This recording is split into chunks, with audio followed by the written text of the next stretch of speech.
விடுதலை பட வெற்றிக்கு அப்புறமா சூரி கருடன்ல சொக்கன விஸ்வரூபம் எடுத்திருக்காங்க.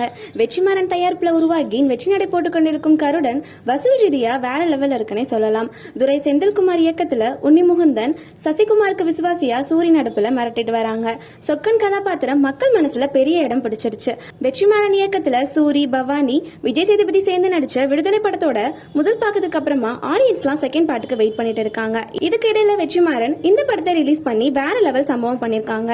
அடுத்தடுத்த வெற்றியை பார்த்த சூரியோட மார்க்கெட் ஹையானது மட்டும் இல்லாம வசூல் ரீதியாவும் நல்ல லாபத்தை பெற்றுட்டு வருது அப்படின்னு ஹாலிவுட் சைட்லயும் பேசிட்டு வராங்க.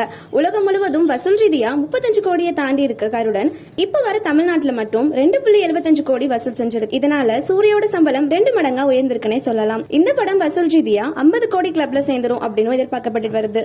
இந்த படத்தோட வெற்றியை தாண்டி விடுதலை படத்தோட செகண்ட் பார்ட் பிரம்மாண்டமா உருவாகிட்டு வருது. அடுத்தடுத்து சூரிய வெற்றி காணும் வெற்றிமாறனுக்கு சூரி ராசியான ஹீரோவாவே மாறிட்டாங்க. இதனால ஃபியூச்சர்ல பல படங்கள் இவங்க காம்போல பார்க்கலாம் அப்படின்னு எதிர்பார்க்கப்படுது.